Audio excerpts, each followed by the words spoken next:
Love of Dungeon. Chapter 1. Woke. None of the patrons noticed the slat-wood door gently swing open, despite the rush of fresh air that brings with it the swirling smells of sweat, ale, and spiced meat. A dwarf stops eating at the sight of a 6-foot Viking stepping through the door. A few patrons glance at the man as he quietly approaches the bar. The dwarf taps the arm of his female companion and thumbs towards the Viking. Reaching the bar, the Viking flags down the innkeeper. The bald innkeeper finishes wiping a plate and walks over. The innkeeper's eyes sweep from the long blonde hair pulled into a ponytail, with the sides shaved down to the red beard. Short on the sides, but long on the chin. To the meshing of metal, leather, and fur on his sleeveless armor. Expression blank, the innkeeper slings his towel over his shoulder. "What can I do for you, sir?" His low tone breaks the background noise. The Viking maintains eye contact. "Just a room for the night." "Going to rest up before you join your party and head into the dungeon? I can get you a room. Although we only have a few left. So you have excellent timing. 1 gold. The innkeeper's demeanor shifts, the edges of his mouth turning up. The Viking pulls a red egg-shaped object from a hidden pocket in his tunic. "I work alone. 1 gold or one of these?" As he sets the token on the bar. The door bursts open.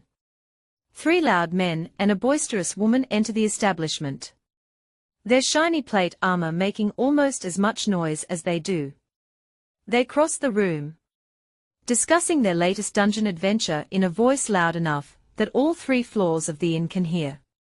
Their metal boots clang like a peal of bells with every step on the stone floor. The Viking closes his eyes slowly and opens them the same way. "Are you wanting to trade?" The Viking keeps his eyes on the innkeeper, as the 4 loud fighters approach the bar. Before the innkeeper can speak, the biggest of the 3 men exclaims, "No one wants your tiny souvenir. Move over. Don't you know who I am?" The Viking holds his hand above the edge of the bar. The fighter slaps the token off the bar, into the Viking's hand. The fighter's eyes widen for a moment, closing slowly as his eyebrows furl. The Viking puts the red egg back in his pocket, turning to move to the other end of the bar. "I asked you a question." The fighter grips the Viking's shoulder. The Viking pauses before tilting his head to side-eye the hand on his shoulder. "Don't know, and don't care." "I am Wolf, the leader of the Knights of Zion. We have finally arrived to end the blight of this dungeon for the good people of Zion. No, for the good people of the world." Wolf's voice booms as he glances around the room, basking in the admiration of his fame. The Viking continues to stare at Wolf's hand. "So just another dead adventurer." Wolf's boisterous demeanor changes, his face turning red and his eyebrows lowering. "Get out, you ungrateful scum. We are knights of the kingdom of Zion. You're lucky I don't smite you where you stand for such disrespect." Wolf's hand slides across the Viking's shoulder to the neck. Wolf puts a great deal of effort into pushing the Viking towards the door. The Viking stumbles 3 steps, then stops. Wolf growls. The other 3 party members rest their hands on the hilts of their shiny, ornate swords. The Viking turns halfway around and looks Wolf in the eyes. Fire flashes in Wolf's eyes, but before he can act, a dwarf in plate armor and an odd helmet steps between them. "Sorry about my friend. Gets a little crazy when he's tired. We'll look for a bed elsewhere." The dwarf looks at the Viking's eyes with a stiff arm and hand resting against the Viking to prevent him from moving forward. A smirk forms on Wolf's face. "If it happens again, I won't be so nice." The Viking reaches up and grips the long, well-worn leather hammer handle on his back. "Not worth it, friend. The dwarf continues to push against the Viking. Just head outside." Wolf's female companion chimes in. "Look, he's actually going to try something." Laughter from the 4 knights fills the large room. The innkeeper sidesteps thrice. The Viking looks down at the dwarf. The dwarf says something inaudible over the laughter and clanging metal. The Viking drops his hand, turning to leave. The dwarf grabs his oversized pack and axe, walking out behind the Viking. The dwarf's female companion follows them. Upon leaving, all three are hit with the aroma of fresh horse dung from the knight's mounts. As soon as the door closes, the dwarf's companion speaks up. Really, Charforge? I didn't get to eat my dinner. I already paid for the room. And all for this guy. The Viking looks through the window of the inn. The sounds of laughter and Wolf telling stories of his adventures rattle the glass. The innkeeper stares out the window at the Viking, longing for the red bit. The Viking looks at the pair of dwarfs standing in front of him. Not what you think, Gillcrust. I know him. Remember when I told you about getting trapped in the alabaster mine dungeon in Iosco? This is the guy who got us out. Keeping him from getting in trouble with Zion is the least I could do. Charforge gestures towards the Viking. Gillcrust scrunches her face, head tilting before turning to Charforge. With that dirty, rusty hammer? Not going to do much now, is he? Not rust, just a little dirty. Not gonna hurt that hammer a bit. Charforge chuckles, eyes darting from the hammer to the ground. The Viking's eyes fix on Gillcrust. I wasn't alone at the mine. That was years ago. Let's move down the street. I know another inn. Food and drink are not as good, but the beds are better. Charforge gestures for both of them to follow. As he begins down the semi-busy, poorly lit road, Gillcrust stays on Charforge's heels. The Viking hesitates for a moment, as he stares through the window of the inn. He follows the dwarfs, easily catching up. The trio have almost reached the end of the street when Charforge points at a scorched wooden door bearing the symbol of a golden apple. The sign on the second floor is set back, too difficult to read in the dark.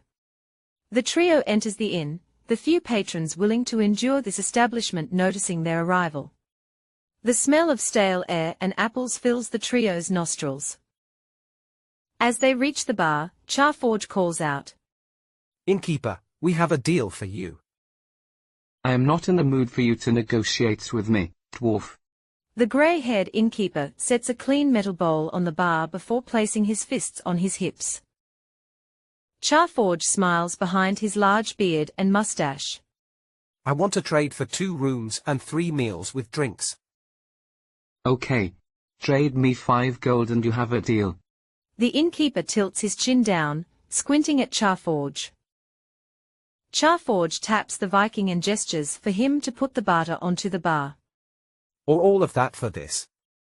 The mild murmuring of the inn ceases, as the Viking places the novelty on the bar. The innkeeper stares at it blankly.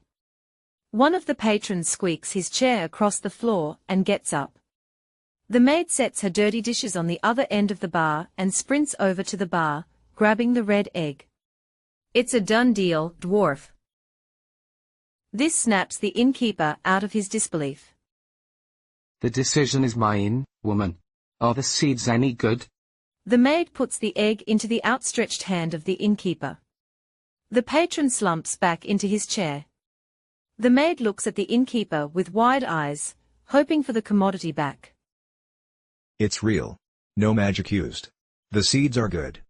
The Viking's face is chiseled granite. The innkeeper rotates the piece, examining it for any problems and caressing the firm skin. I don't know. Seems suspicious. Is it stolen? Like you care if it was, Calean. Charforge shifts his armor uncomfortably. The innkeeper shrugs. Not really. I accept the offer. Calean hands the bartered token back to the maid, gesturing to a table with his other hand. The maid gleefully runs into the kitchen. The trio sits down at a round, wooden, slightly off-balance table. Charforge wiggles the stable, staring down at the table leg.